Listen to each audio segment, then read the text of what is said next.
Morning, Bob. Morning. Oh, hi, Michael. Can you hear me okay? Sure can. Can you hear me? Yes? It's Okay. excellent. Thanks.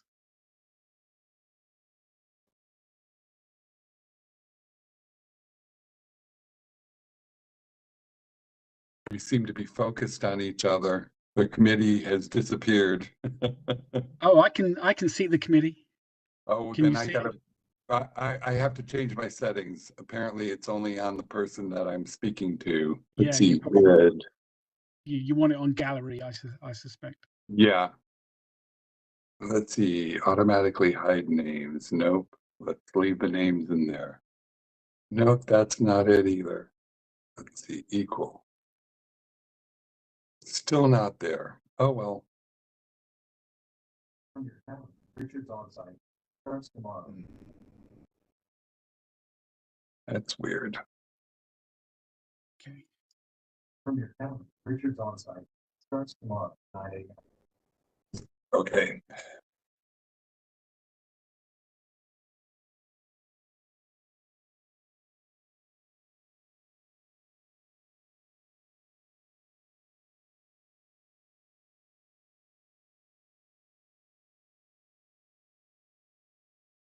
Are they doing anything? I can't see the committee. No, they're just sitting at the moment. Yeah, Yeah, just there's people entering. I'm getting those notifications, but yeah. So far there's 14 participants. 14? Yeah. Well,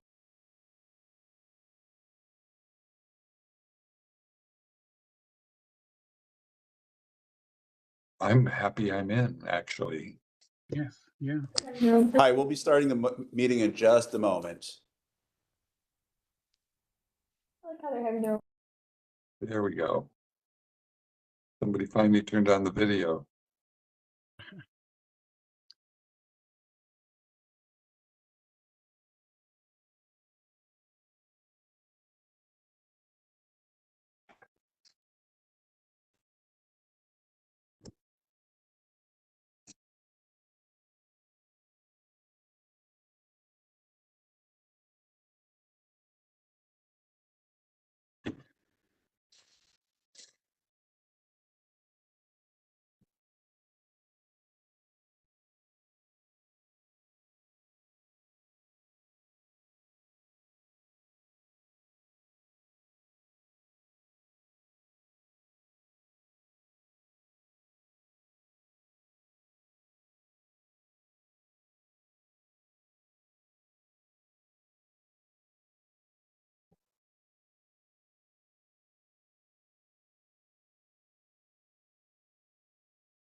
Good morning. It's great to see everyone, even though it is in a hybrid format.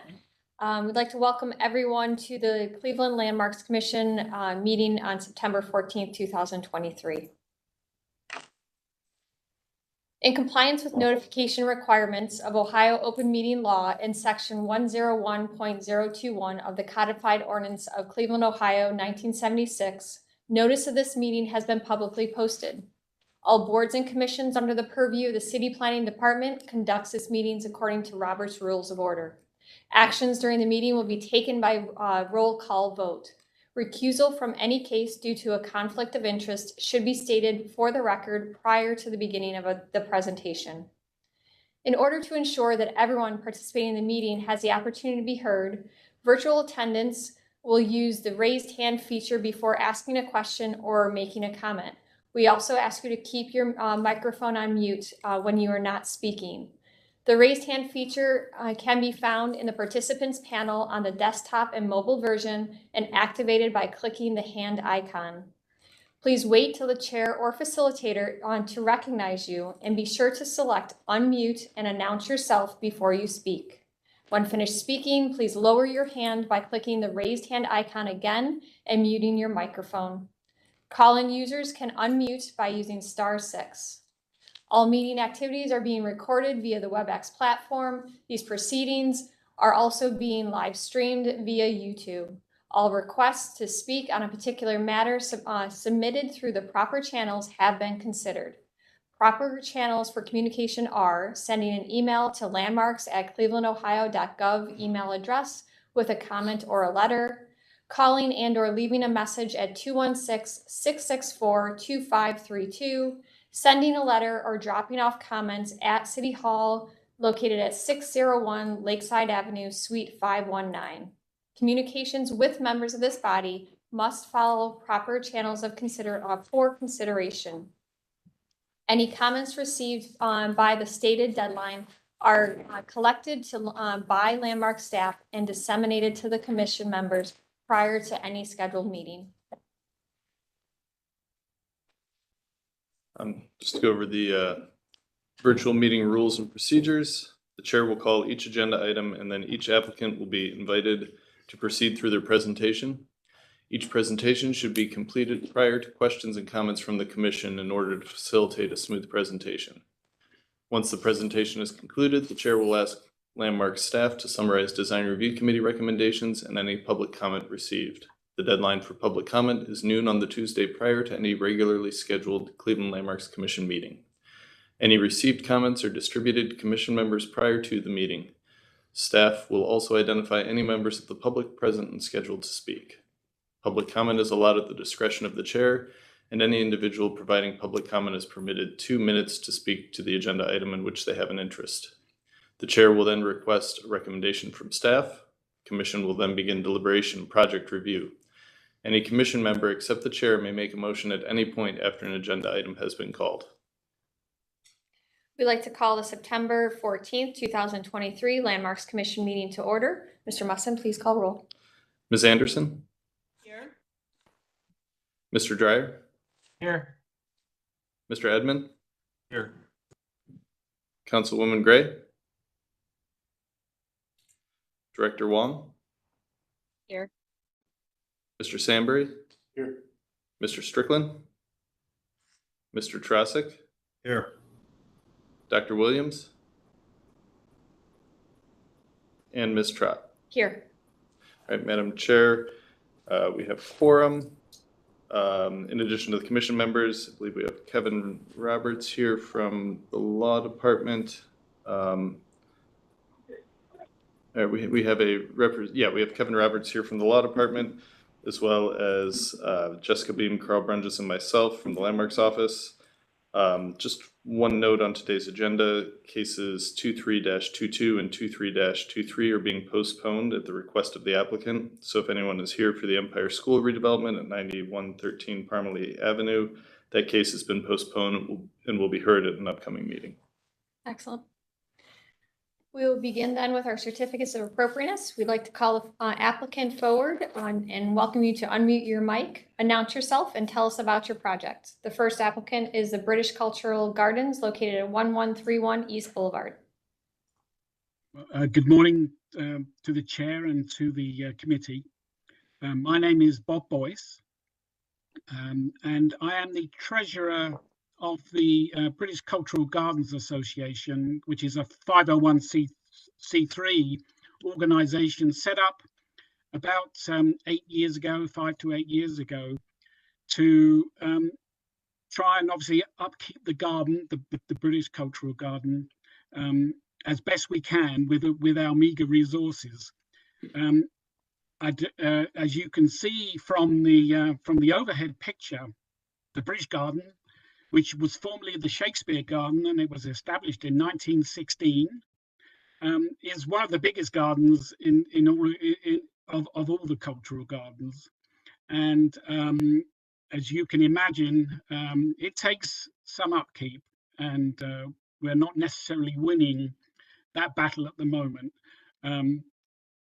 We have a vision for the garden, which would, for which the budget would be way beyond any resources we have right now. But we've decided to take a sort of to improve the garden in bite-sized chunks, if you like.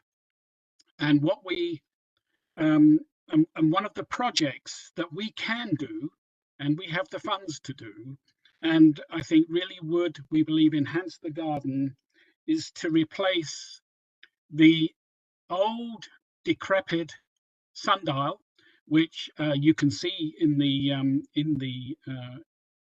photos that we provided in our presentation. It's in a very sorry state.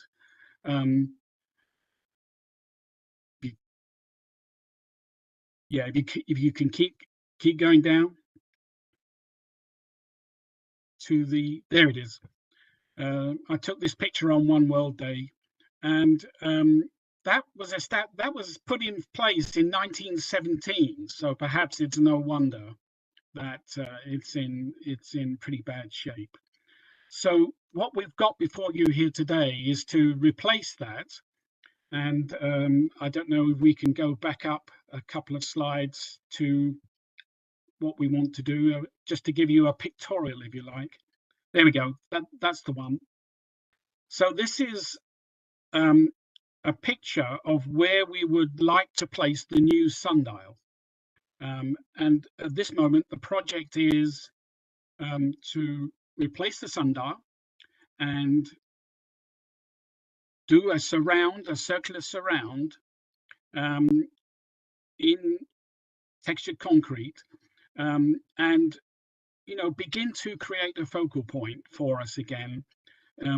It's not going to be in the same place as the original sundial, because that now is too shady. So there's not much point having a sundial in the shade. So we're going to put it right smack dab in the center of the path. This is the main path leading from East Boulevard up to the Shakespeare statue. And by doing that, we hope to create a focal point to attract people off East Boulevard and into the garden, and then up to the East patio. Now, I'm the treasurer of the BCGA. I'm not a landscape designer, so we do have Michael Schaefer with us this morning, and I would like him to take you through the detailed design and so on. This is the new, what you see on the screen now is the new sundial. We have it. It was imported from England, and we have it. It's in the garage of one of our members, one of our board members, and we're really just, we've had some difficulty getting contractors, as you might imagine. We started this project in 2021, would you believe? But we finally do have a contractor who would be able to do the work, and we have a design. And this is the actual plinth. We don't think it's that dissimilar to the original, but obviously after 100 years, we're not going to be able to match designs exactly. If we can scroll down one more, this is where we're getting into some detail, and I'm not a sort of a civil engineer or a builder or anything. So Michael, I don't know whether you could take it from here. This happens to be a detailed drawing of the sundial footer. But I think if we can go down one more slide. This is the one that maybe, Michael, you can speak to, because this shows you, our vision and the overall design for the circle and the sundial and its positioning. Michael, can you speak? Yeah. Yeah, thank you, Bob. Good morning, everyone. He's got me in the right place, right at that drawing. That's a small piece of the overall plan that we'd like to implement for the garden. As Bob already said, the committee here for the British Garden had decided we needed to create interest to stimulate some donations so that we can get this whole project, the entire garden, finally back into shape. And they had focused on this, moving from an area where the trees, when they were first planted, were small, to now overgrown and shady, into an area where we have some sun, and it would be very effective having a sundial. Also, it's a secondary, or the primary now, focal point from East Boulevard, which you would see that and get far enough into the garden because it's 100 and some feet long. It's a very long garden. And that from there, you can see the statue of Shakespeare towards the back of the garden. Between that area where the sundial is and the Shakespeare garden, we're hoping to put into a whole new plan for gardens and plantings. This area here where the sundial is going, their sundial would be in the center of the 6-foot walk. You can see that in the, well, if you look closely, the walk is 6 foot wide. The walk around the sundial would also be 6 foot, allowing for a adequate movement around the sundial. There's a planting at the footer so that we can soften the entire area where the sundial is going to be. We also have proposed walkways going left and right from that, kind of creating a cross. Essentially, the pathways to the left and right, one goes into the British Garden, the other one will handshake with the Scottish Garden to the right of the sundial. That hopefully we can then link with the Scottish Garden, which is right next to us. It's a very large property there too. The sundial we want to do in concrete. I had explained to Bob, the walk is in sandstone and in pretty sorry shape from all the machinery traveling over the top of the sandstone. So I had suggested that we use concrete so that the large mowers that they've used, and I've been there when they're mowing, would not shatter and crack all the sandstone if we use that around the sundial. So I thought a better application was the concrete. It's also a little more timely. I don't know that they had the concrete we have today. Back 100 years ago, they put the sandstone in. They had a lot of material. It was probably a lot less expensive. Flip that now, the sandstone is more expensive than the concrete, and we can get the concrete to look the color of the sandstone walk. When the concrete is poured, there's also we have to take into consideration the control joints that need to go into any poured walk. And I had suggested that we do a sunburst, in other words, more like wedge shaped all the way around the sundial so that you get an aesthetically looking, nicely looking finish for the walk area. The outside edge of that was going to be stamped brick. The inside was just going to be a brushed concrete, and that can be colored. So it would match the sandstone. However, that would also mean that we need to take a look at the sandstone that's there for 100 years is very dark. Trying to match that is a little tricky. So we would do our best in getting a color that would match somewhere between an aged sandstone and a very new sandstone. I think the walk coming up and proceeding past the sundial, those areas in the front and the back of that would then be relayed so that there's a continuum of a walk, no trip factor from moving through the sandstone to the concrete and back to the sandstone walk, moving towards the back of the garden area. The sundial needs a footer. I think we already looked at one of the drawings for that. That's what we're hoping to have put in. That was where we were first focused on getting the sundial in, and then it developed into having to move the traffic around the sundial. I've been doing landscape designing in Cleveland area for about 30 years. I'm currently employed with the Pedidi Garden Centers as their primary designer. And I'm trying to coach the British Garden into the best plan, the most cost-effective and aesthetically pleasing plan that we can put forward based on the funds that we currently have. That would be about it. The proposed walks to either side we're still working on. Those are in front of the lilac shrubs area. But I think that would be a very effective way of moving people further into the garden space and moving forward and backward through the garden. Thank you, everyone. Are there any Presentation. questions? Oh, Go ahead. thank you for the presentation. We will then move on forward to feedback from the Design Review Committee, the Cleveland Cultural Garden Federation. Is that, are you asking for my input here? Yes. Okay, yes, thank you. The Design and Preservation Committee and the Federation have approved the sundial design and sundial and circle project. We're glad to see, you know, one of the original elements of the garden being restored and all of the efforts to revitalize the garden underway. So yeah, thank you. The sundial and circle have been approved. Excellent, thank you.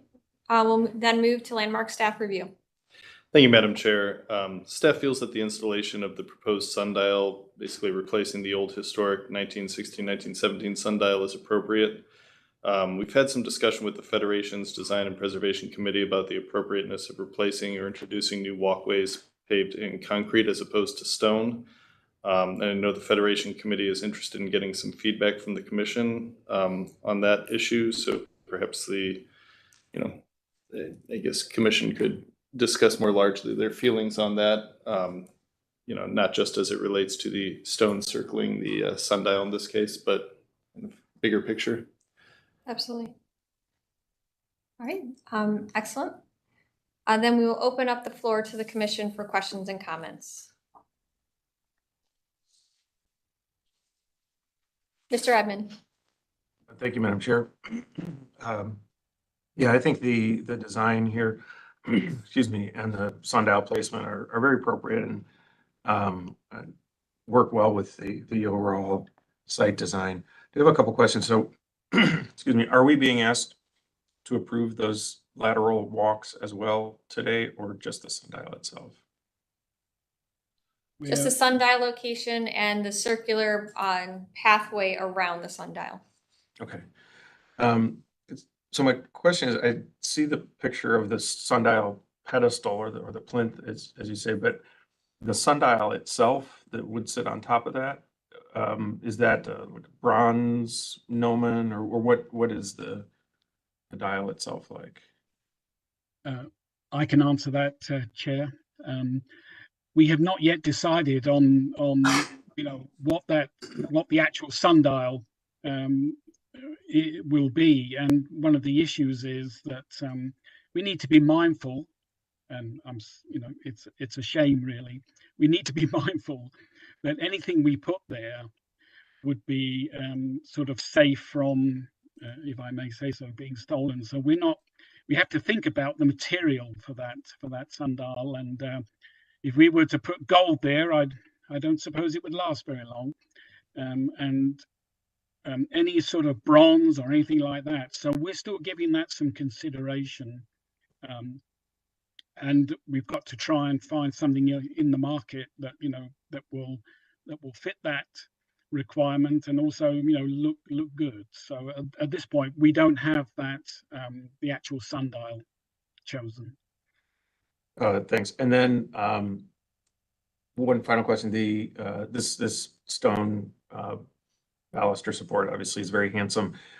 Where it sits on the concrete foundation, what is the attachment there? Are there dowels that will go through and be epoxied into the foundation, or how does it attach to the foundation? Michael, can you answer that? That it would be adhesive. I don't know that the bottom of the plinth has the rebar coming up to it. I'm suggesting that we do a rebar down into the concrete when it's set, and that it would come up through the base of the sundial somewhere in the center. Yeah, I agree. It would be fastened there. Thank you. Otherwise, I think what we see here is, so if we're not approving the walks, I think what we see in terms of the sundial here so far looks very appropriate. Thank you. Thank you. Additional questions or comments from the commission? I guess I will jump in about in the design also, my thoughts. I do like the direction and what you're proposing. My feedback would be, though, related to materiality, I think our preference is always to try to use materials that are authentic to each location that will withstand in this environment of, Cleveland, knowing that not all materials that are local will withstand our elements.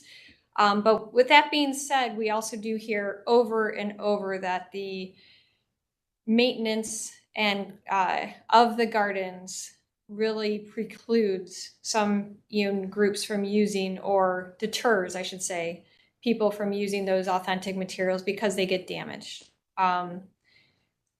So although I would prefer to have sandstone as this element. I'm not overly opposed to it being in concrete due to its shape and what would be needed to cut it. But I would encourage you to explore using sandstone for this to see if it would be a possibility. Because it is a fairly small area that, hopefully the mowers are not going over like they do a pathway. With that being said, I'd also encourage you, my personal preference would be to not do a colored concrete brick around the perimeter over time. And unless you have the ability to maintain that, it's going to change its color and look not to the quality that you would like it in a garden like this. So I would encourage you to salvage the sandstone that is being removed from where the circle is. And I encourage you to use that for the perimeter of the concrete circle so that it really does tie and move that material around, and your broken sandstone could be used and just cut down. So that would be my recommendation, to really try to contain that concrete, but really keep the beautiful materials that you have there on site. Others, Ms. Anderson. Thank you, Madam Chair. I want to thank the applicant for the well thought out proposal here and the thorough explanation. My comments align with the chairwoman's. I understand why you want to use the concrete. It makes sense, but at the same time, it would really, I think, improve the site if the sandstone was reintroduced.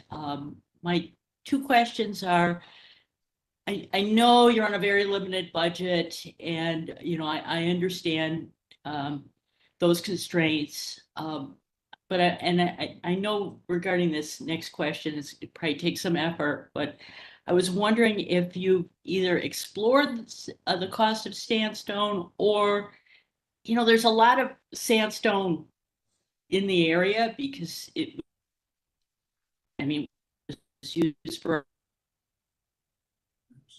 was used all over the place. I was wondering if there was any effort made at finding either donated sandstone or something that might be recycled from another location. So that's my question. Thank you. Would the applicant like to respond to that? Yeah, donated sandstone is good. And I've used it because I've gone to the Shaker Garage and used it in many projects throughout my career. I think in this situation, as I stated before, I've been on the property to see the mowers going to and fro, and I've left enough room around the project that they can get in with ease with either a zero turn, or, as I said, I've seen the tractors, and sometimes we're in a situation where we don't get mowed because they can't get in and out of an area. I wanted as much access, and this is what my focus of the design is. I used to snow plow, and I know when you do a design, you have to look at all the elements through all the seasons and how it's going to be used. The sandstone in this case would need to be a thicker sandstone. It wouldn't be a simple sandstone, and getting that to match throughout that whole area might be a little bit difficult. And finding a contractor that could do that for us would be probably even a little more difficult in the long run. So that was why when I looked and analyzed how are we going to develop the site and put it all together to make it look good, my thoughts were the modern material is concrete. I can get that 4 inches thick.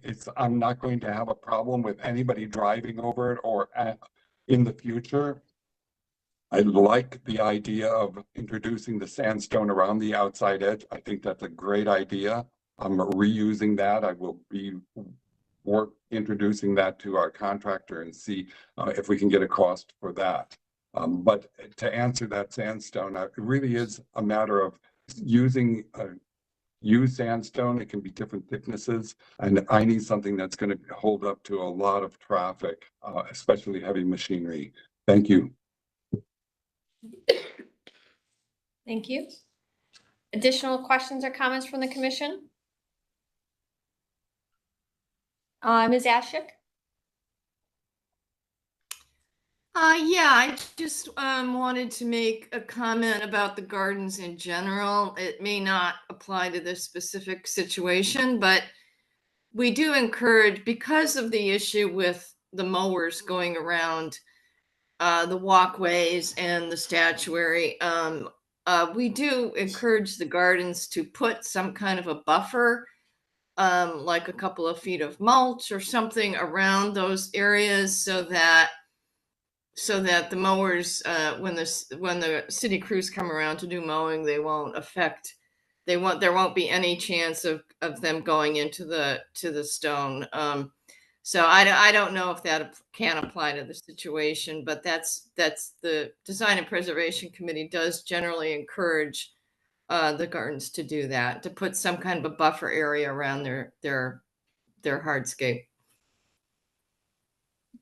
Thank you for that feedback. Other questions or comments from the commission? Would someone like to put forward a motion?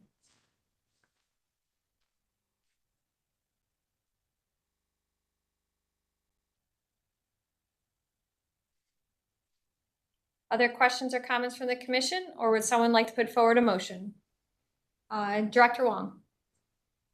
Oh, sorry. I saw it up on the screen.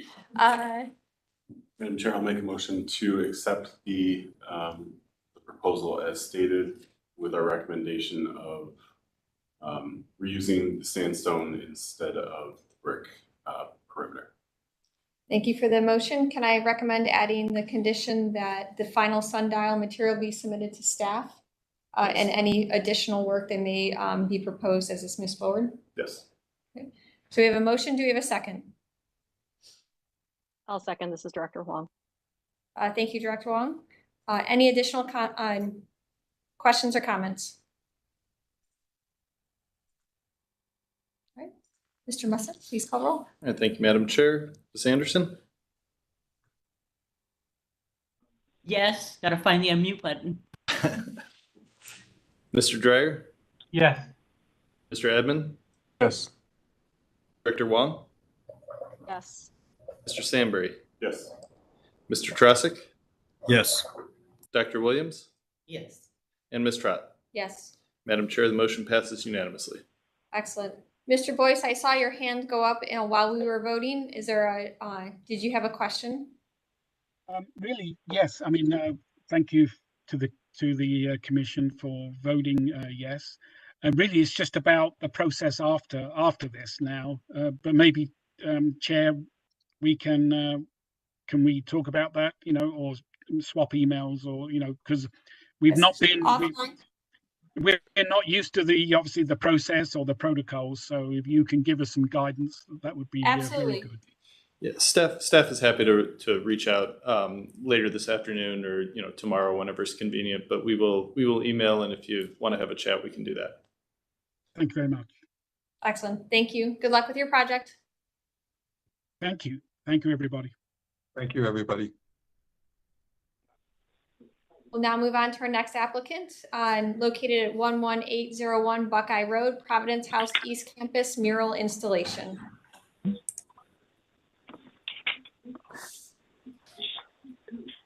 Good morning, excuse me. Good morning, excuse me. This is Councilwoman Gray. Good morning, Councilman. Thank you for letting us know you're here.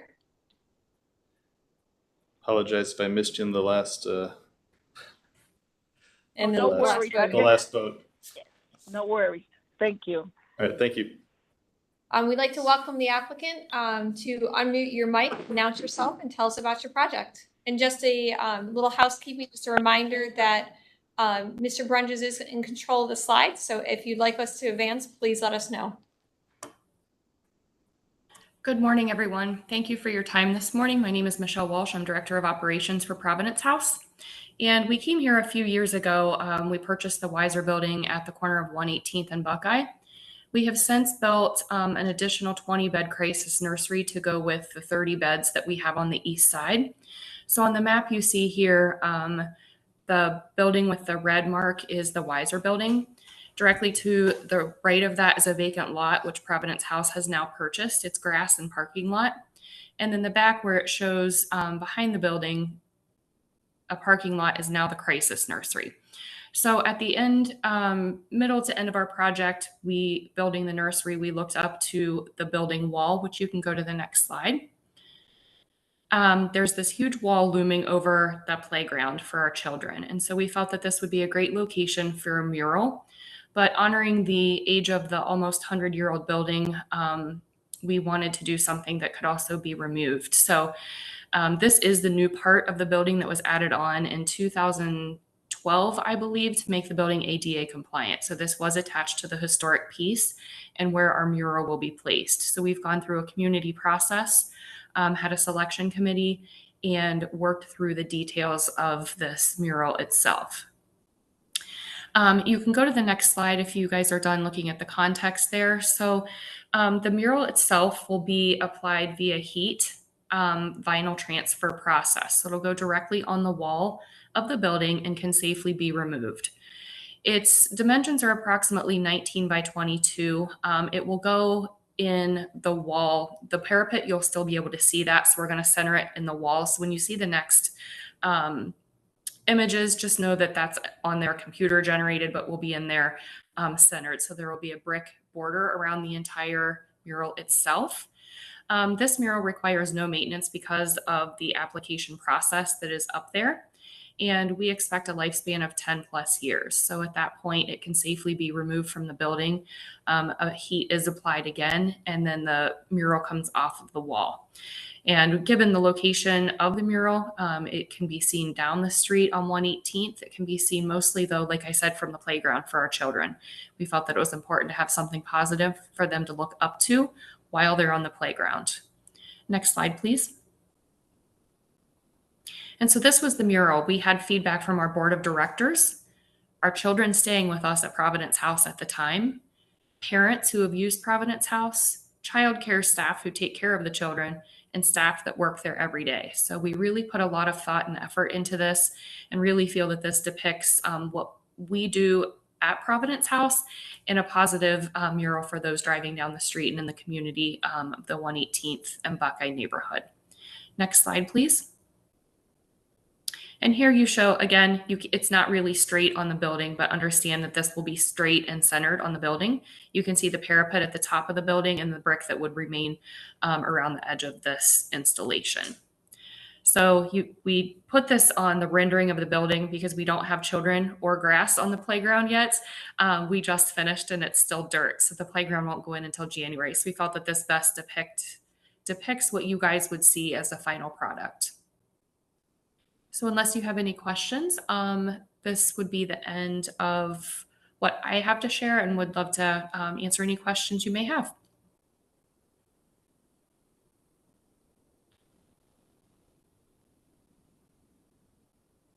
sorry, I was muted. Thank you for the presentation. We will then move on to Design Review Committee recommendations before we get to comments. Thank you, Madam Chair. This was reviewed by the Shaker Square Ludlow Design Review Committee on September 5th. They recommended approval that the mural be centered in the space and framed on both the top and the bottom. There was some concern regarding the breathability of the material, but overall they thought it was an appropriate addition since it was on the rear of the building. Excellent, thank you. We'll then move to Landmark Staff Review. I don't believe Tara Petrus is here with us today, but we are in agreement with the local committee with the building expansion improvements. The mural is on the rear of the building. It is reversible. It is appropriate. We would just ask that a final rendering with accurate measurements or how much room in between and how centered it is be submitted prior to approval. And that could be a rendering or a straight elevation. Yeah, I would prefer straight elevate. We constantly, and I understand why we get it, but we get those angled drawings and renderings and we can't really see it properly. So it's something we've been trying to work on a little bit more at the staff level to say, give us something straight on so we can see an actual view. With dimensions. Yes. Excellent, thank you. We will then open the floor to the commission for questions and comments. Who would like to start us off? Mr. Edmond. Thank you, Madam Chair. Just a couple quick things. One, in terms of the breathability, as long as it's not covering the entire face of the wall or covering weeps at the top or bottom of the masonry, I don't really think that's a concern. We see this type of application, the heat vinyl transfer quite a bit. And it doesn't last forever, but 10 years I think is a reasonable lifespan for it. And I also just want to comment that I think it was great that you got input and feedback from the kids and from your clients. I think that really speaks a lot to where you're coming from with this. So I'm in support. Thank you. Thank you. Excellent, thank you for that feedback. Other questions or comments from the commission?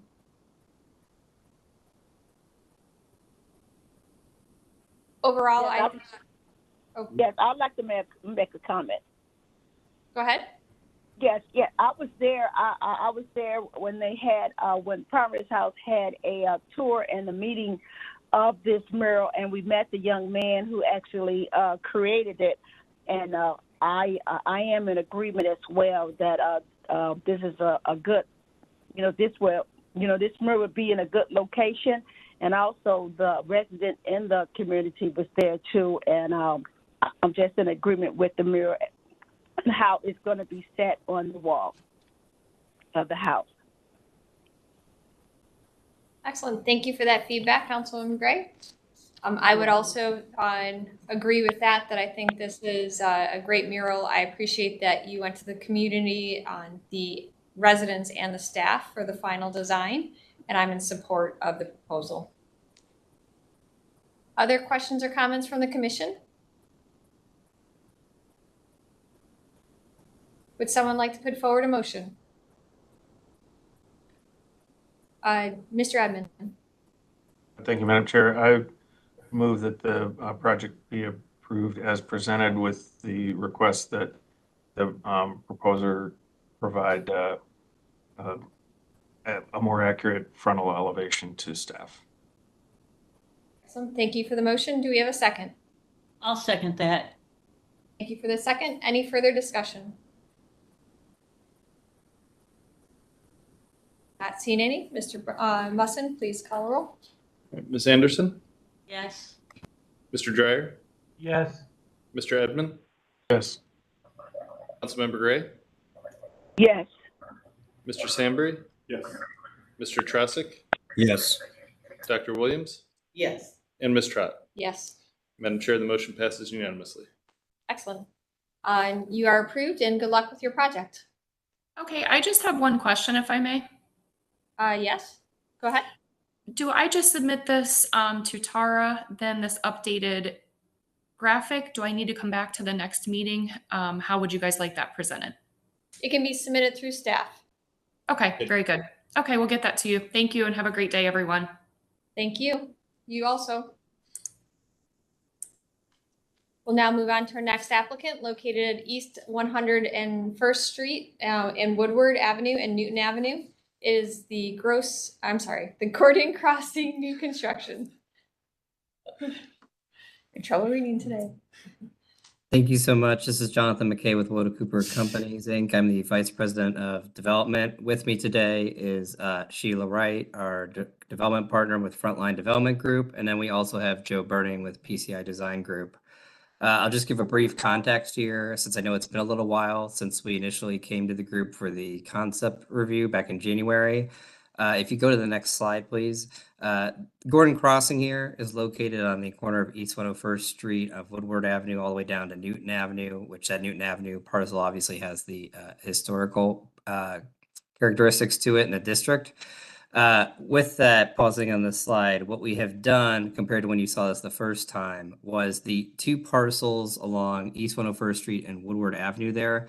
Those parcels initially were not contemplated to be in the site plan. They have since been acquired. So now we've been able to lengthen the building all the way down East 101st Street to the corner of Woodward Avenue. Can you go to the next slide, please? One more slide, I apologize.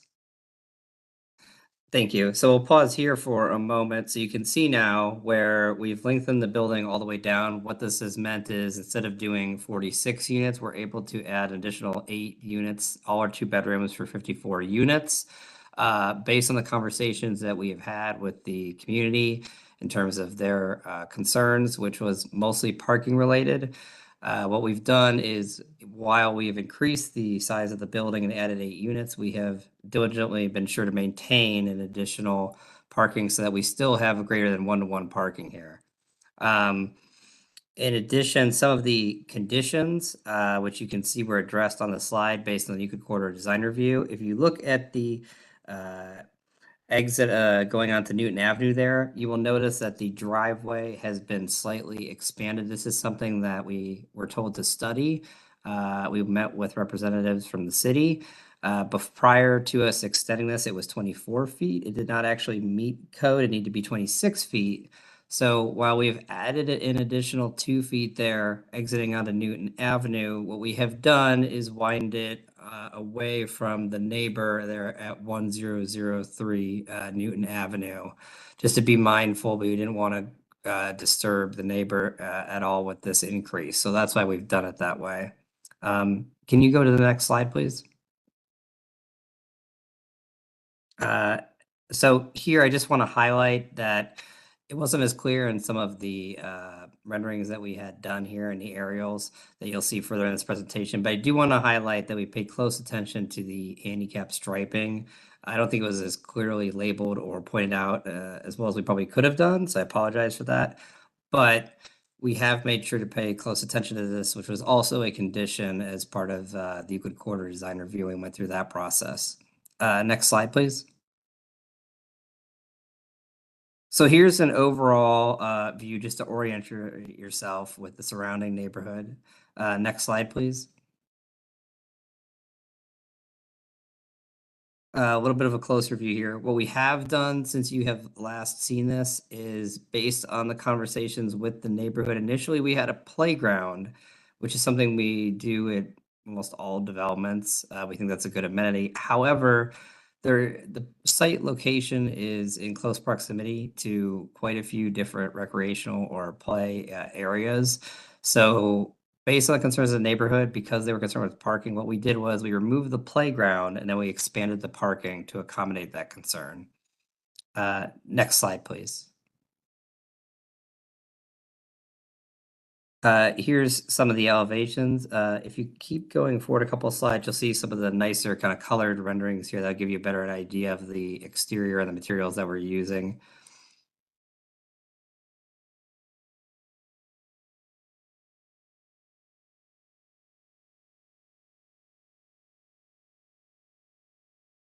If you want to stop here for 1 second, one of the other conditions that we addressed was where the single family homes there in the back, we had some screening. This was to basically buffer any headlights that would come into the parking lot from, disturbing the back of the single family homes. What we've done is we've added additional screening to accommodate that request based on the Euclid Corridor Design Review conditions and comments. Next slide, please.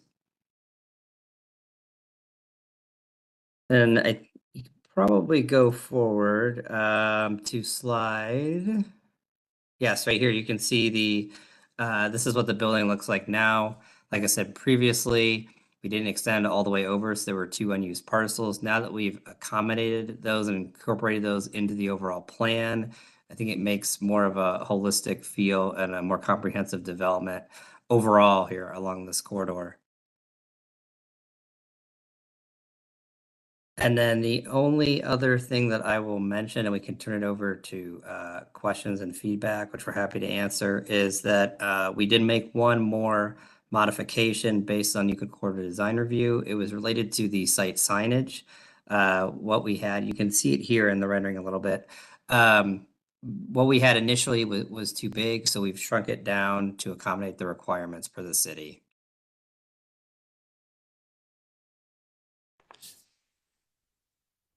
And then at the end here, we have a couple sample lighting that we typically use at our properties. So you can get an idea and a feel for what would be there at the property.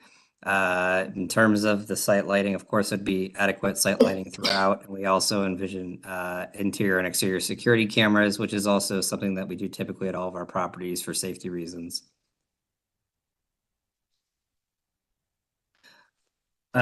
With that, this is a workforce housing development. It was awarded in 2022, and I just want to thank everyone for their patience. I know this is taking a little bit of time to work out some of the kinks here, so to speak, but we appreciate everyone's time and patience. And with that, we're happy to hear the commentary or any questions that you may have.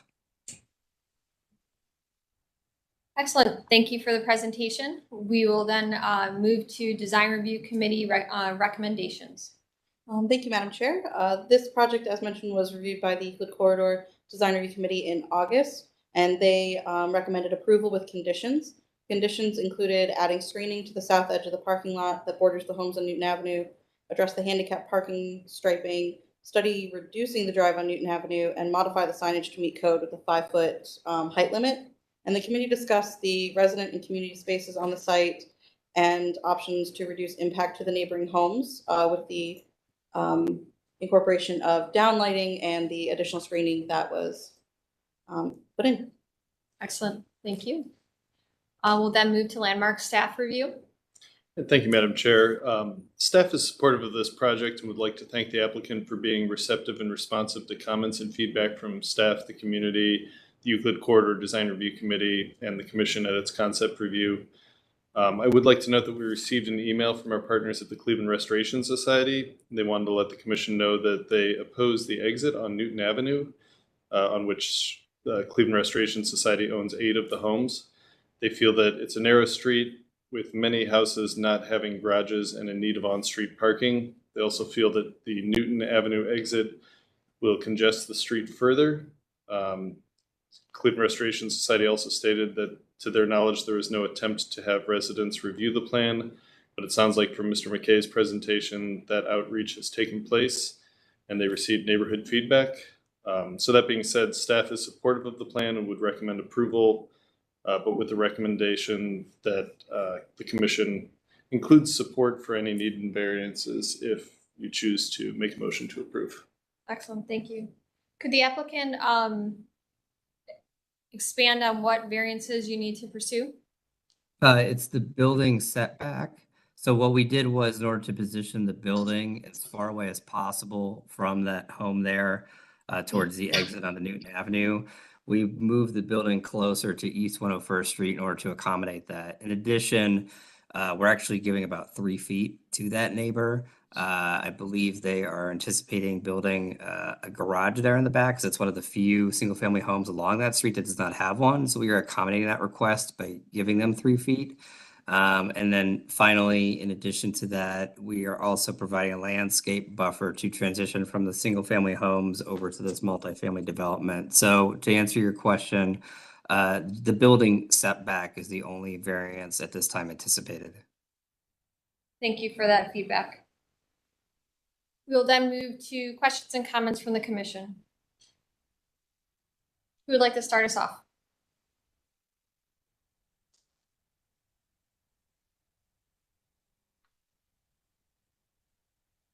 Great. I will start us off then.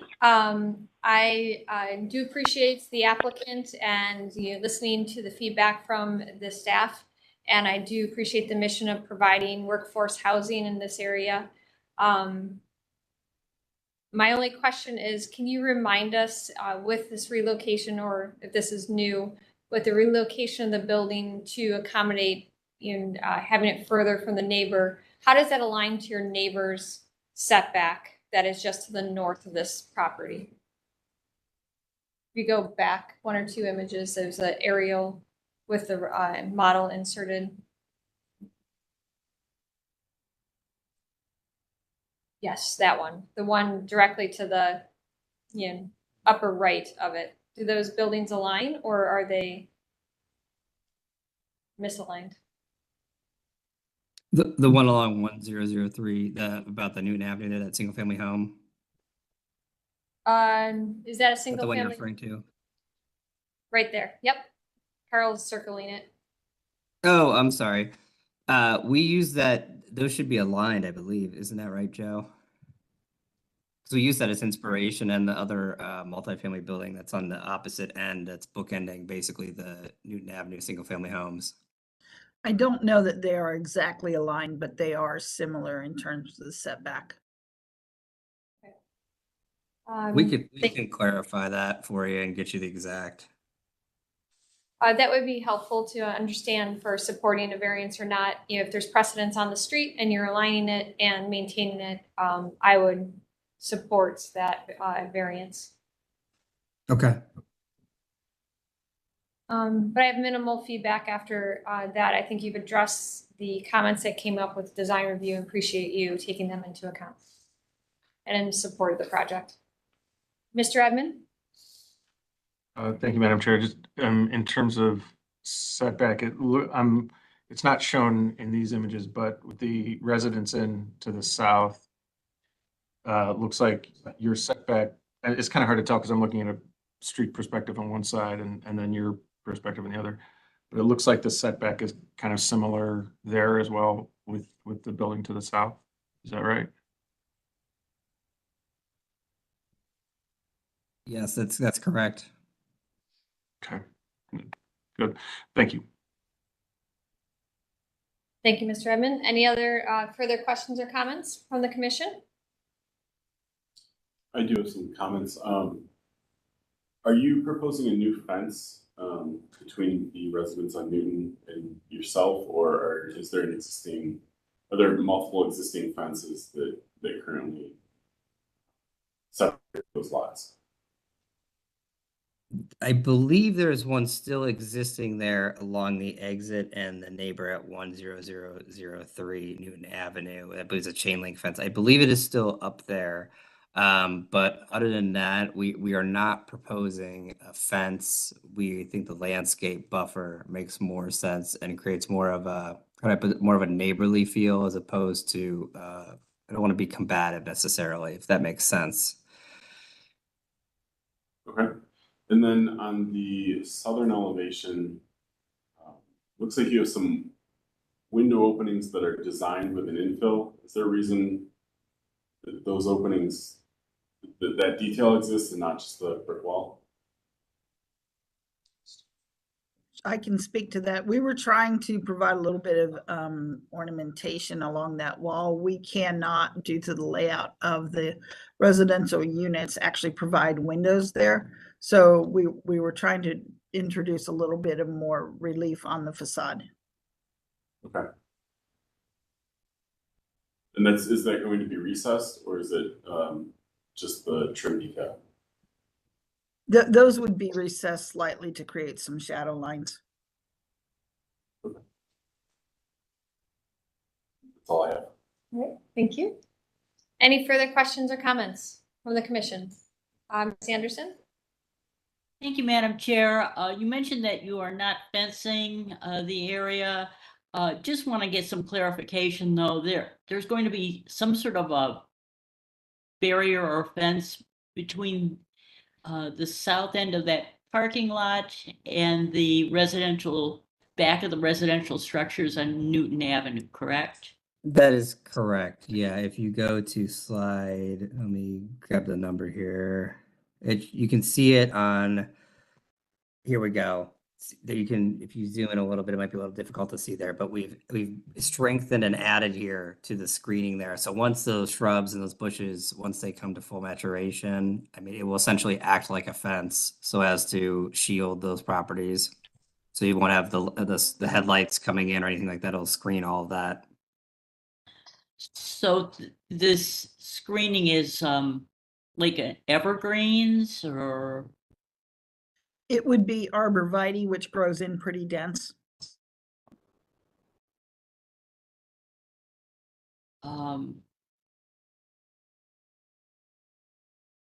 Yeah, I just wonder if there's a bit of a security issue with that, but the properties along Newton may have fences along the back of their property anyway, so, but yeah, thank you. Appreciate the information. Thank you, Ms. Anderson. Other questions or comments from the commission? Someone like to put forward a motion?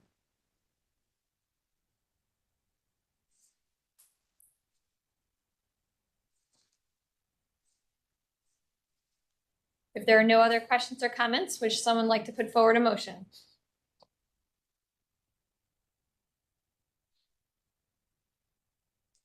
It's timid today. I know, right? Could someone please put forward a motion?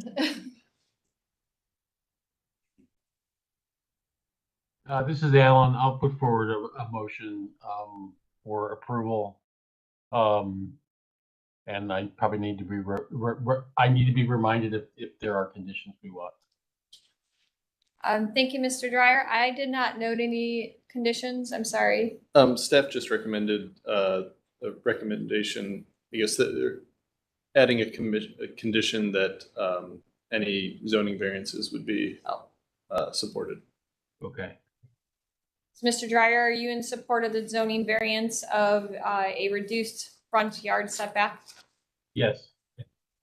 Right. So we have a motion. Do we have a second? Mr. Edmund. This is Carter, I'll second. Thank you, Mr. Edmund. Any further discussion? All right, Mr. Musson, please call roll. All right, thank you. Ms. Anderson? Yes. Mr. Dryer? Yes. Mr. Edmund? Yes. Councilmember Gray? Yes. Mr. Sambry? Yes. Dr. Williams? Yes. And Ms. Trott? Yes. Madam Chair, the motion passes unanimously. Excellent. Thank you. You are approved and good luck with your project. Thank you all. We appreciate the time today. Thank you.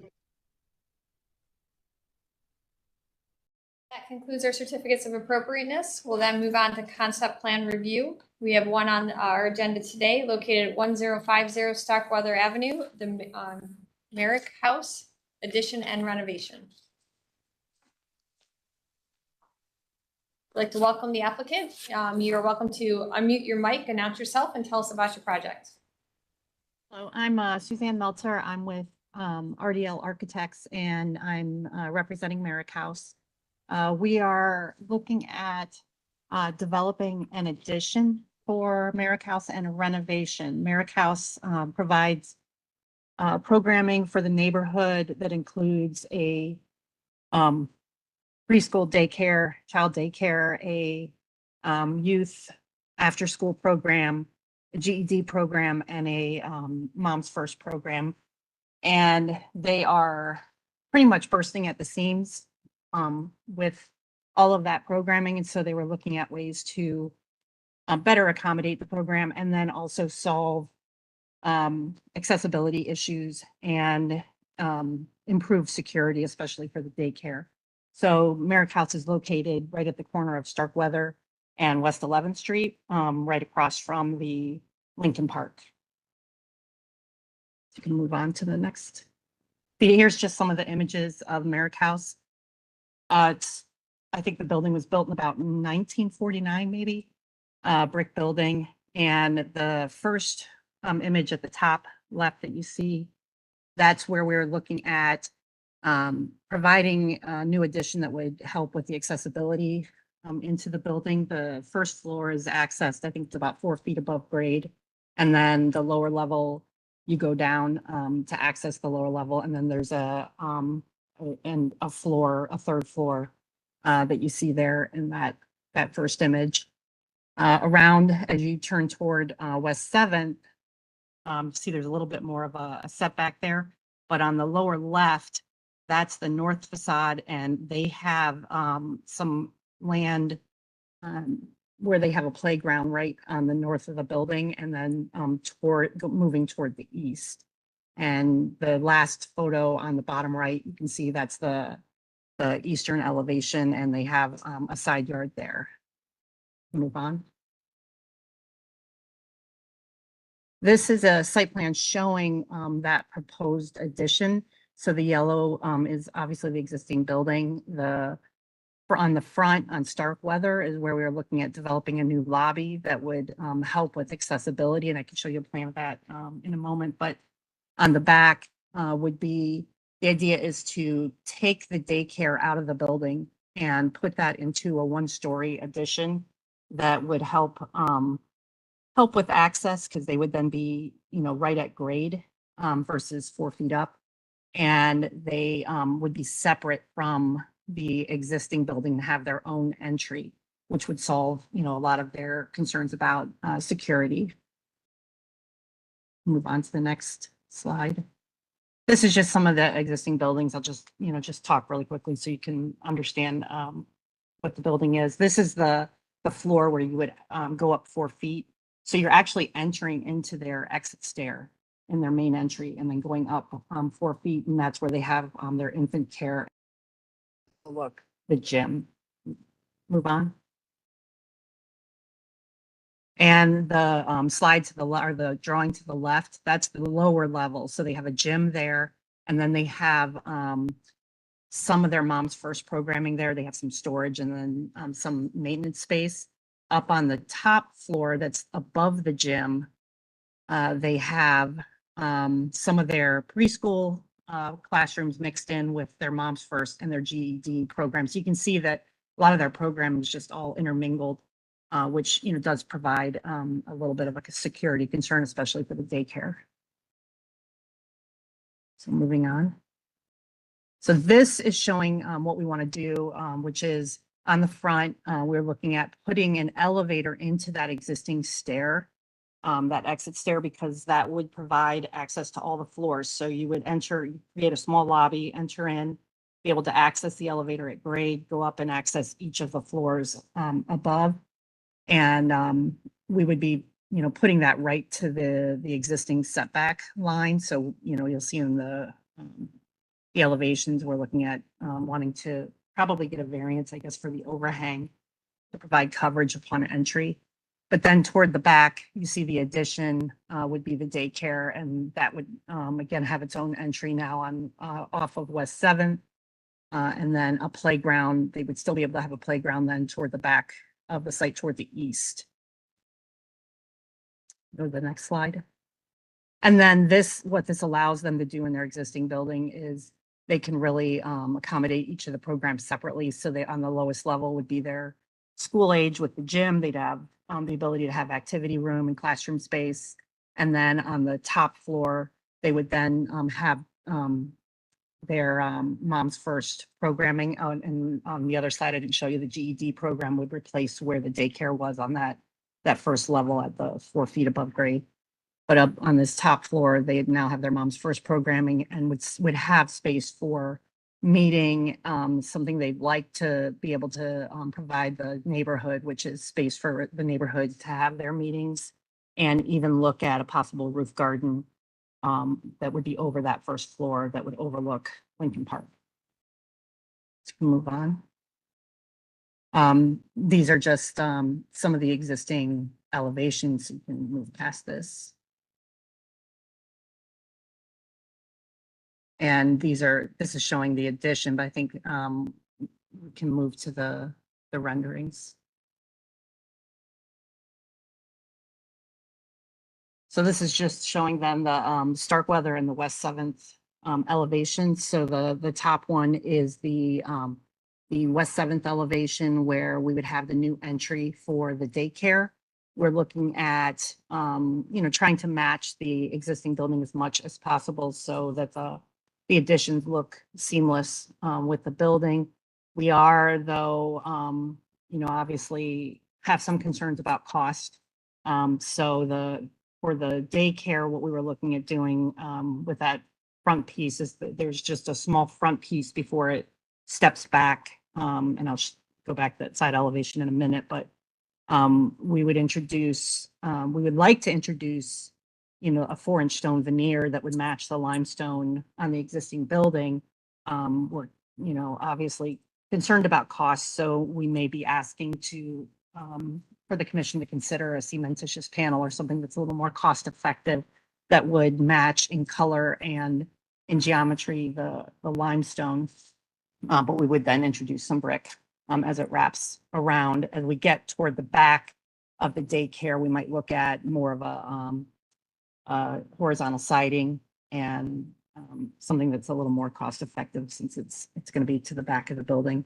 On the front elevation, we do, again, the same thing. We'd like to, introduce all of that as either stone or as a cementitious panel to match the geometry of the stone. And then we're playing up a lot of the green accents with the overhang and the doors and the windows, and then matching a lot of geometry of the windows themselves for that main entry. So if you want to just go quickly back to the side elevation. The other thing too, the railing above, we were looking at doing like a green aluminum railing with glass around that, what would be that roof garden. But on the side elevation, again, this is conceptual. So right now we were thinking, we don't know yet whether we're going to need some rooftop equipment.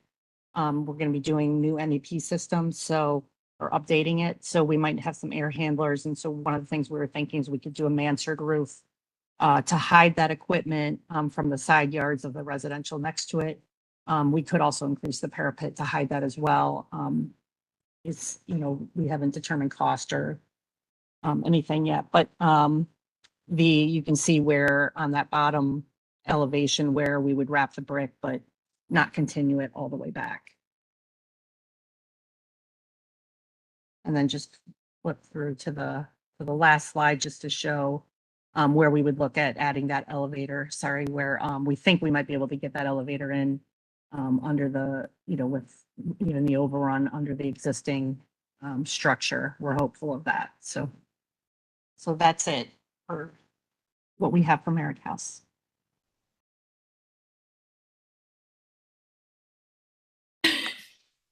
Thank you for the presentation. We'll move on to Design Review Committee recommendations. Thank you, Madam Chair. This is reviewed by the Tremont Brooklyn Center Design Review Committee on September 5th as a concept review. Looking at a number of two of the members are residents next door, so there's a effort or a good idea of what is going on at this location. The comments mainly suggested to look at a more durable material for the water table as concrete or stone veneer due to salt and high traffic. But overall, they were impressed with the design. Excellent. Thank you. We'll move then to staff, landmark staff review. Thank you, Madam Chair.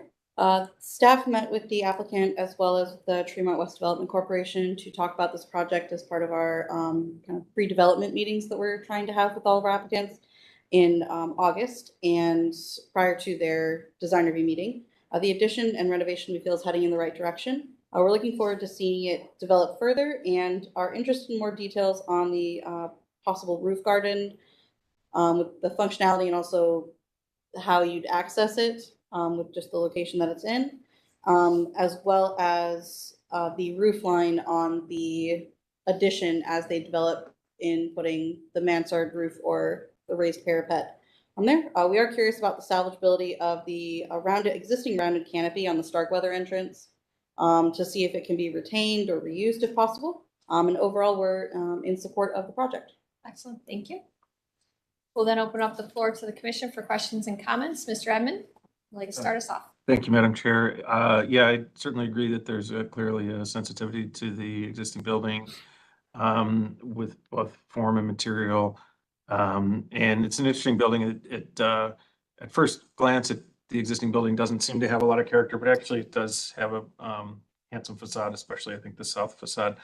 A couple of questions. Looks like you're replacing windows on the existing building. What all else are you doing to the existing building facades? Actually, I don't think we'll be replacing windows. Oh, okay. They're not, real old. They're unfortunately vinyl windows. But we do want to we do like the horizontality of the way that they were treated. So we want to match that in the new. Okay. And then I had the same question about access to the roof. I think the roof garden idea is really cool. I had the same question about access, and then the railing looks like in the notes. So this says aluminum glass railing system, and you said glass, but there's also a note on the drawing that says metal mesh infill. No, I think we would push for glass. And the nice thing about the roof garden is that it does have the stairs. If you go to the plan, the third floor plan, there's windows now, but there is the ability to access from both of those. The one exit stair on the one side and where the elevator lobby would be on the other, which is good because we probably need to exits from that roof garden.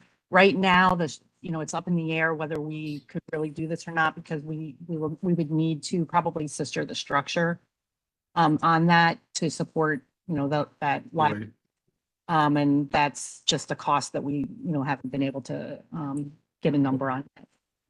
Well, I hope you're able to do that. I think it would be a really nice amenity we do for too. the facility. Regarding the cementitious panel, I certainly share that concern about it coming down to grade. I think if you do have to go with cementitious panel, I would maybe put the brick down at grade. Have you considered cast stone as sort of somewhere between cementitious panel and stone veneer? I think we could. We'll consider anything. I just might be worth looking into. Obviously, it's more expensive than cementitious panel, but it definitely would be fitting. And also, if you do end up with a cementitious panel, which probably wants to be designed as a rain screen, you really want to look at how that gets detailed and how the joints and everything and potential fasteners compare to the elevation with the existing stone. I would say the only thing to me that looks really out of character with this building is the mansard roof. And I see it in the drawn elevations, but not in the rendered elevation. I think if you can either do a parapet to hide it or even a screen wall that's vertical but stepped back, I think that would be definitely preferable to the mansard. It just seems like it's from a different style, era, character. And I assume that would be shingled roof material on the mansard if you did that. Yeah, and I agree with you. One of the things that we are looking at, we haven't determined where's the best placement for any new air handlers. One of the thoughts is to put it on the existing building. It would actually make it easier to because we are going to redo the MEP in the existing building as well. And the thought is that if it's set far enough back, that it may not be able to see that from the street. I know there's concern whether we could see it from the park or not. But that's one of the thoughts too, is to try to put it on the existing building. Yeah, that would be good too. It's up more, it's a little bit farther away, but I would definitely I'm not a big fan of mechanical screen walls, but I think even a mechanical screen wall would be better than the mansard. I just don't think that fits. But otherwise, I think you've done a really good sensitive job of working with this kind of neat existing building. Thank you. Oh, and I would add, I would support the variance for the canopy if needed. Thank you. Great, thank you. Thank you, Mr. Edmond. I would echo everything that you just said. For the materiality to the roof, I think you have such a linear design here that the mansard does feel very foreign and would support more the mechanical screens, as Mr. Edmond had mentioned also. Okay. Ms. Anderson, do you have additional comments? Thank you, Madam Chair. I want to first say that I am in agreement with Mr. Edmonds' comments that the applicant has done a very nice job of sensitively incorporating these new additions with the existing building.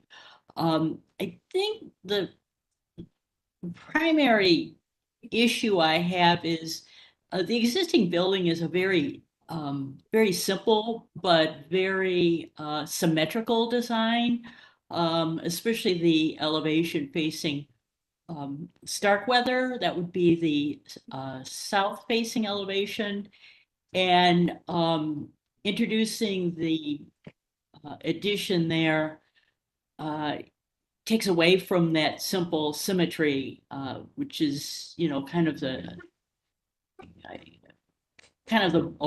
boldness of that is diminished. And frankly, I'm not real sure how to solve that problem, but it's sort of a visual issue to me. And I think that really any of the stone material should either be stone or cast stone. I don't think the fiber cement board would work at all. I think it'd be it would sort of degrade the whole addition, and it would just not be consistent with, again, the simple elegance of that building. But overall, I think it's a great plan. I know that Merrick House has a reputation for having a very good daycare program, so I'm not surprised that they're bursting at the seams. Thank you so much. Thank you, Ms. Anderson. Other questions and comments from the commission? Madam Chair, I have some comments. I know how difficult it is to put an elevator inside an existing building. So I think you did a great job at finding a spot for it, and putting in an additional stair to make that work. For the additions, I think I would support more of a cast stone than a stone material, just so that the addition is slightly dissimilar to the historic building, that you can identify easily where the addition is and where the original building separate. But I do like the design. I think you took a lot of elements from the original building into the new design. I think you did it really successfully. I also had a comment about how you would get to the roof access, but you did address that. And I don't love the mansard roof either. I think a screen wall or something would be more appropriate for the back. But I like where you placed it. It's further away from the street and it's out of the eye shot. Overall, you did. It's a great project. That's all my comments. Excellent, thank you. Other questions and comments from the commission?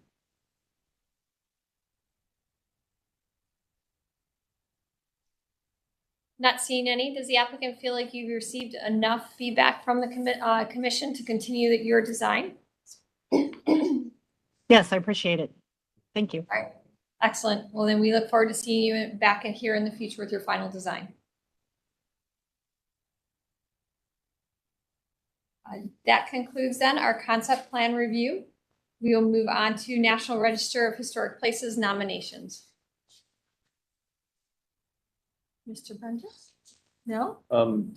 Madam Chair, I believe we have Margaret Land from Cleveland Restoration Society here to present Euclid Avenue Temple or Liberty Hill Baptist Church. Excellent. Good morning, commission members. Thank you for reviewing this nomination today.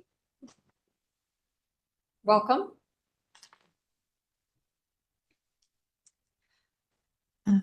So we are nominating Liberty Hill Baptist Church to the National Register of Historic Places. And it is being nominated under multiple criterion. Criterion C for its architecture, and then also under A for its relationship to the Jewish ethnic heritage and African American ethnic heritage due to the current ownership of Liberty Hill. The building itself was it was constructed in 2 phases. The first part is the synagogue, which you see pictured here, constructed between 1910 and 1912, and it was designed by Lehman and Schmidt architects. And then it has a large theater and classroom wing that was constructed at the rear of the building, and that was completed in 1924. And designed by the firm of Morris and Weinberg. As you can see, the building is created of like a tapestry brick with stone and terracotta accents, and it's designed in what we term as Moorish Revival style. At the time of construction on Euclid Avenue, most of the other major churches were Gothic Revival or Romanesque Revival in design and generally made of stone. So this design at the 1912 construction point was unusual in the tapestry brick and this Moorish Revival style. The rabbi who was heavily involved in the plans for the building wanted to move away from the classical revival style and worked with Lehman and Schmidt to create this building. He also worked directly with Tiffany Stained Glass Studios to implement all of the stained glass that's in the sanctuary. And they're very detailed. Each window has very detailed imagery relating to different parts of Judaica and the Bible.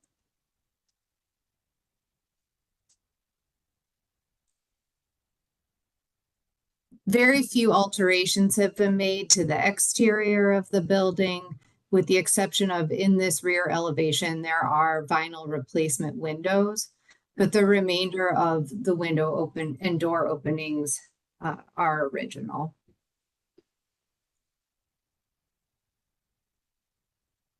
On the interior, we see some layering of the 2 faiths. As Liberty Hill Baptist Church has made changes over the years since they've occupied the building beginning in 1956, they've retained a lot of the original architecture and ornament, the pews, the light fixtures, all of the stained glass windows.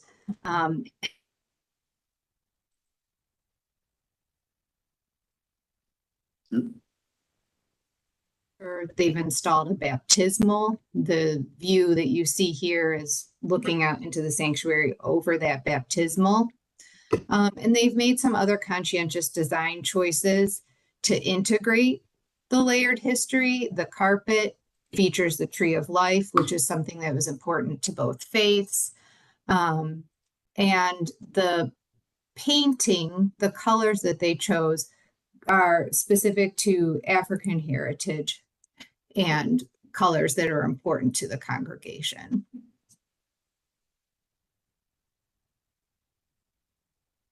There's a chapel space and many different classroom spaces, most of which retain their original footprint.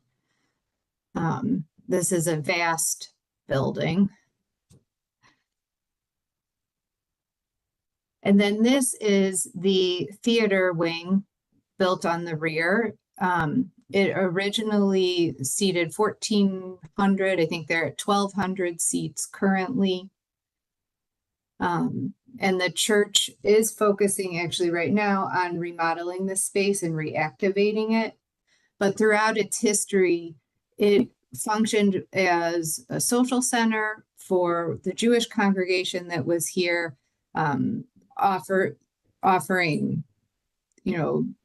opportunities for youth to do plays and things like that. And then as part of Liberty Hills history, many great Black performers were brought through the space, including Mahalia Jackson and Lionel Hampton.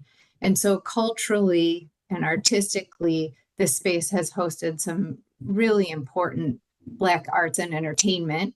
And then it was also a site for a number of different civil rights gatherings and events. Public commission hearings on civil rights were held here. And so it has this rich and layered history.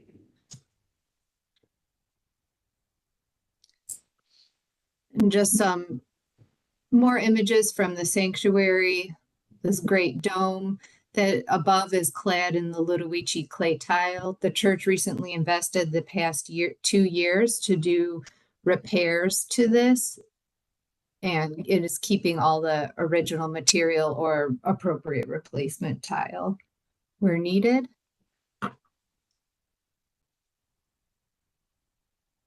And that's it. So we're slated to be reviewed by the Ohio Sites Advisory Board next week on the 22nd.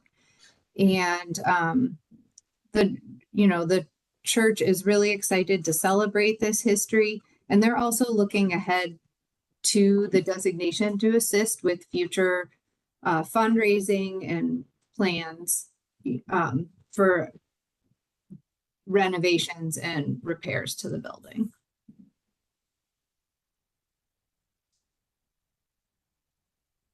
Excellent. Thank you for the presentation. We will then open up the floor to the commission for questions and comments. Who'd like to start us off? Madam Chair, I think I'd like to start this off, please.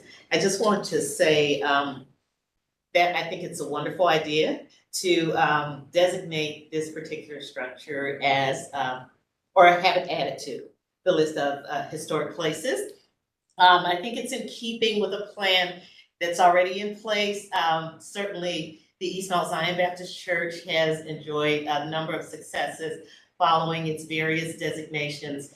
And I know that that church right here at 82nd and Euclid, I think would be another anchor, if you will, for the African-American faith communities that are represented on Euclid Avenue. There are many structures that have been lost, but with East Mount Zion right there at East 100th and Euclid, and still going strong, reaching out to a national audience to promote the great things that have happened there. I see Liberty Hill doing similar things. And again, we've lost a lot of historic structures. I think we need this one as well as East Mount Zion. So I'd like to see us move forward with cooperating with the local and the national bodies to see that that happens. Thank you, Dr. Williams. Mr. Edmond? Thank you, Madam Chair. I would certainly echo Dr. Williams' comments and want to amplify them. Often, a building has historic significance because of its architecture or because of its culture and history and events. And obviously this one is both. This is an extraordinary building. I really appreciate your presentation, and I learned quite a bit. To me, this is a no-brainer in terms of its significance. And would certainly support it and hope that this does enjoy a long life. It's a really important building, and it's a building that everybody knows, I think. I do have just one question for my information. Is this building a Cleveland landmark? Yes. So, and appropriately so. So absolutely support this. Thank you very much. Excellent. Thank you, Mr. Edmond. I would echo everything that's been said. I think this is a much needed building and support the nomination. or building to be recognized on all levels. Sorry, I didn't complete my sentence there. And it's a much, I support the nomination. Other feedback from the commission? Would someone like to put forward a motion? Madam Chair, I move that we accept the proposal recommendation from the Cleveland Restoration Society to have Liberty Hill added to the National Register of Historic. Thank you for that motion. Do we have a second? I'll second. Thank you. We have a second. Any further discussion? No, that's you. Mr. Musson, please call roll. All right, Ms. Anderson? Mr. Dryer? Yes. Mr. Edmond? Yes. Councilmember Gray? Yes. Director Wong? Yes. Mr. Sandberry? Yes. Dr. Williams? Yes. And Ms. Trot? Yes. Madam Chair, the motion passes unanimously. Excellent. Look forward to this continuing on in the process. Thank you for your strong support. Thank you. We will then move on to our design review committee appointments. We have one on up for today, and I will recuse myself. And Mr. Sandberry, you're in charge. Acting chair. Would you like to Yeah, I guess. stand up and give let us know a little bit about yourself? Yeah, my name is Abby Baker. I am an architect at BoCon. I've been in the profession about 7 years, registered for just under a year. I have served on a few different professional boards, notably AIA, and I am excited to elevate that and serve the greater community. Yeah, just a note where you asking that you be appointed to the Historic West Cleveland Design Review Committee. And staff has spoken with her. I had the pleasure of speaking with her last week and think she's well qualified and would recommend her for the committee.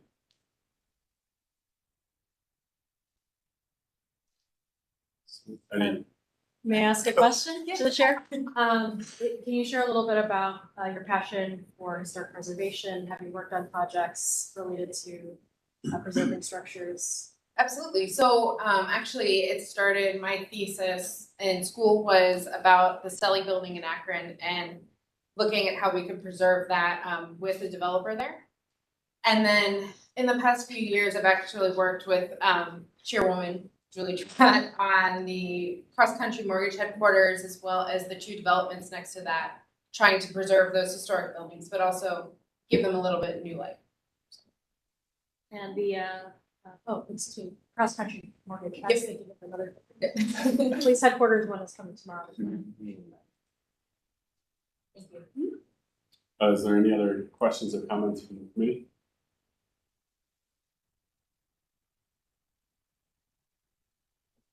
We make a motion? Yeah, if you ask for a motion. Does anybody like to make a motion? I'll put forward a motion to accept the appointment of Abby Baker for the Historic West Cleveland Design Review. Thank you. Is there a second? Second. Thank you. Would you call roll first? Sure thing, Mr. Chair. Ms. Anderson? Yes. Mr. Dryer? Yes. Mr. Edmond? Yes. Councilwoman Gray? Director Wong? Yes. Dr. Williams? Yes. And Mr. Sandberry? Yes. Mr. Chair, the motion passes unanimously. Thank you. Thank you so Congratulations. much. We'll bring, relieve you of your duties and bring Chairwoman Trot back in for the heavy lifting of the minutes. Yes. With the link to Mr. Sandberg. You approved. All right, then we will move on to the approval of minutes. There were two that were circulated from July 27th, 2023 and August 24th of 2023. Does anyone from the commission have questions or comments on those minutes? A little too fast. Not seeing any questions or comments. Would someone like to make a motion for approval? This is Alan. I'll make a motion to approve the minutes of July 27th, 2023 and August 24th, 2023. Thank you for that motion. Do we have a second? This is Carter, I'll second. Excellent. We have a dual second of the minutes. Any further discussion? Just want to commend staff member Jessica B for just working right through those minutes and catching us up. It's just been extremely helpful for our records. So thank you. Are we caught up? No, Well, we're no, not. it's like, wow. It's a work in awesome. progress. Moving very quickly through many of the backlogs. So It's a constant, Excellent. constant Opportunity to effort say on thank her you. part. Yes. It's never ending, right? We'll get there. Coming. Yes. Excellent. Any additional comments? If not, Mr. Messon, please call roll. Right, Ms. Anderson, Yes. Mr. Dryer, Mr. Edmond, Yes. Councilmember Gray, Yes. Director Wong, Yes. Mr. Sambry, Yes.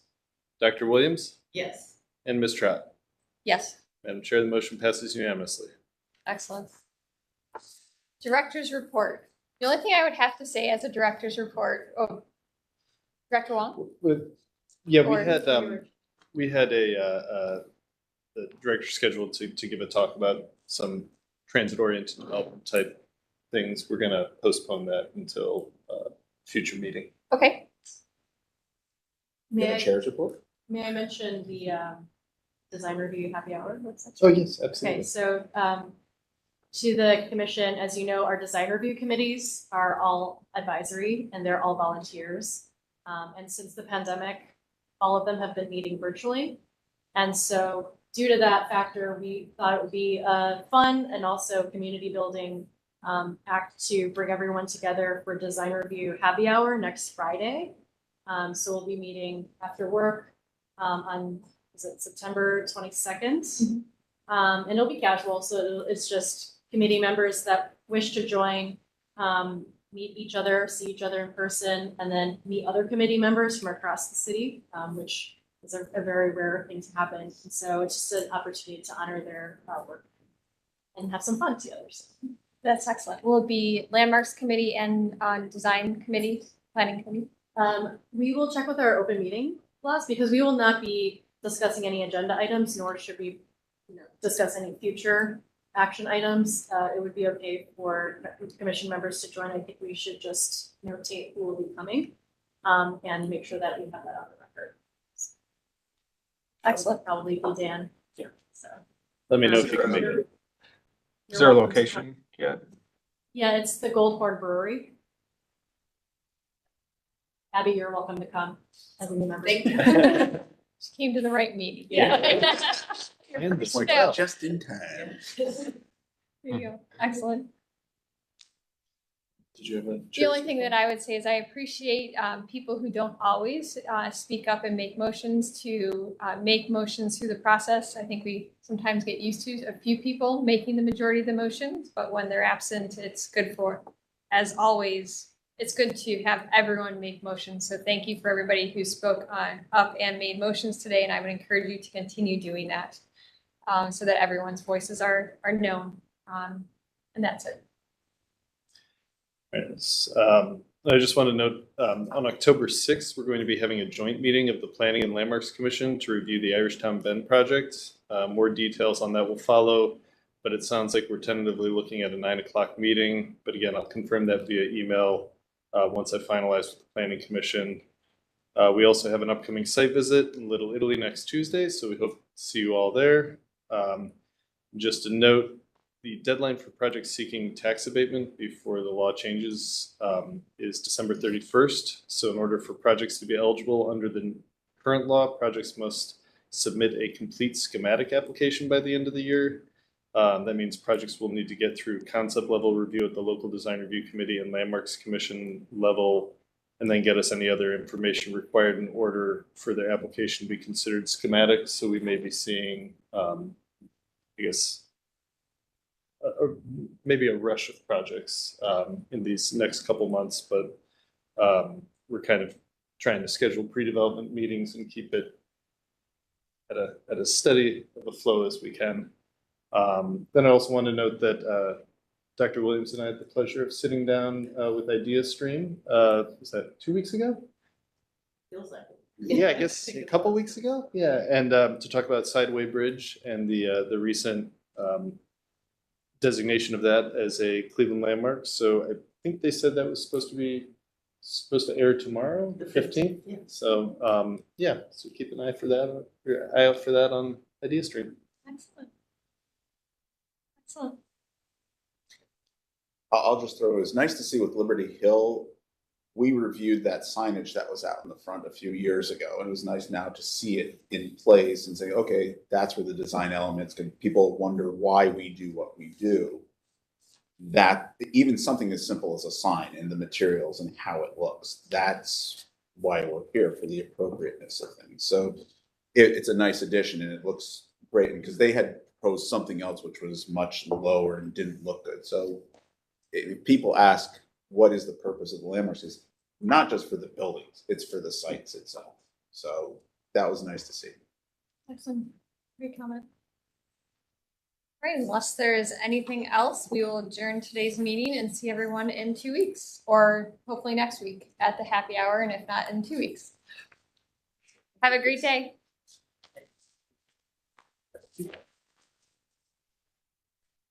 Bye, everybody. Bye-bye. Bye.